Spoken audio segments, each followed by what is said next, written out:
మా ఛానల్కి స్వాగతం. చూస్తున్న వీక్షకులకు ప్రేక్షకులకు ప్రియ కాళభైరవ భగవద్బంధులకి స్వాగతం పలుకుతూ మమ్మల్ని ఎంతగానో ఆదరిస్తూ ఉండబడినటువంటి ప్రియ సోదర సోదరీమణులకు సనాతన ధర్మ సంరక్షకులకు జ్యోతిష్య అభిమానులకు అందరికీ కూడా ముందస్తుగా కాళభైరవ జయంతి శుభాకాంక్షలు.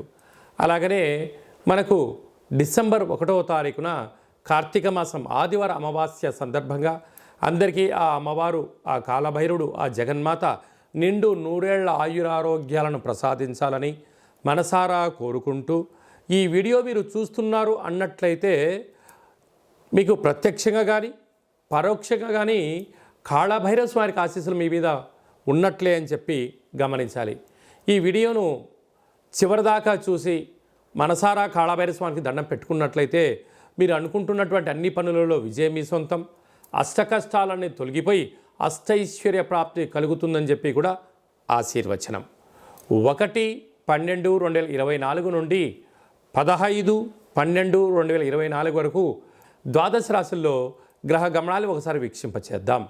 వృషభ రాశిలో దేవగురు బృహస్పతి శత్రుస్థానంలో సంచారం చేయడము, కర్కాటక రాశిలో కుజ భగవానుడు నీచభంగ రాజయోగ సంచార స్థితి, కన్యరాశిలో కేతు సంచార స్థితి, వృశ్చిక రాశిలో రవి బుధ సంచార స్థితి బుధాదిత్య రాజయోగము, ధనుసు రాశిలో శుక్ర భగవానుడు, కుంభరాశిలో శని భగవానుడు స్వక్షేత్ర వక్రగమన సంచార స్థితి, మీనరాశిలో రాహు సంచార స్థితితో ద్వాదశ రాశుల్లో గ్రహ గమనాలు ఈ విధంగా ఉన్నాయి.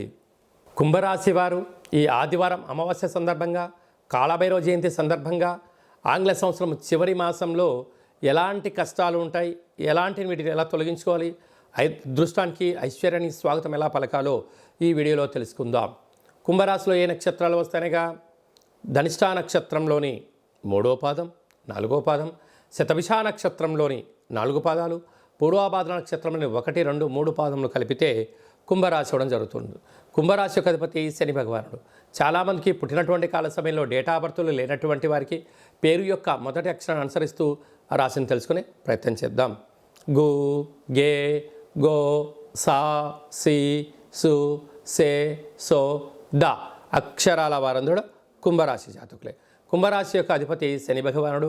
రాశిలోనే శని భగవానుడు సంచార స్థితి, 2వ స్థానంలో రాహు, అర్ధాష్టమ గురువు, 6వ స్థానంలో కుజుడు, అష్టమంలో కేతువు, రాజ్యస్థానంలో బుధాదిత్య రాజయోగం, రాజ్యస్థానంలో లాభస్థానంలో శుక్ర భగవానుడు సంచారం చేయడం వలన 3 గ్రహాలు అనుకూలంగా లేకపోవడం, 5 గ్రహాలు అద్భుతంగా యోగించే కాలం ఉంటుంది.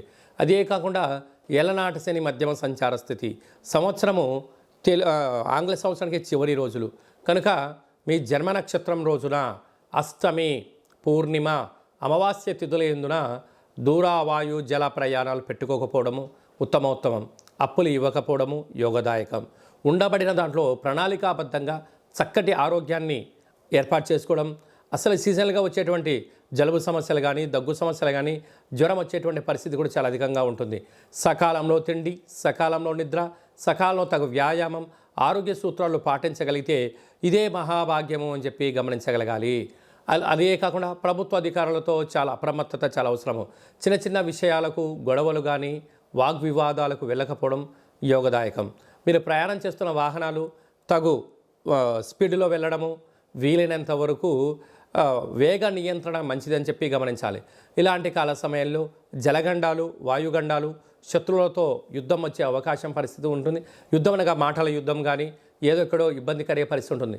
ఇలాంటి కాల సమయంలో పూజా మందిరంలో తెల్లటి కొబ్బరికాయలో నారికేల దీపాన్ని, కూష్మాండ దీపాన్ని ఏర్పాటు చేసుకోవడము, అయ్యప్ప స్వాములకు కానీ బ్రాహ్మణుడికి కానీ సాకలి వాళ్ళకు అన్న ప్రసాదాన్ని ఏర్పాటు చేయడం వల్ల సకల గ్రహదోషం తొలగిపోతుందని చెప్పి గమనించాలి.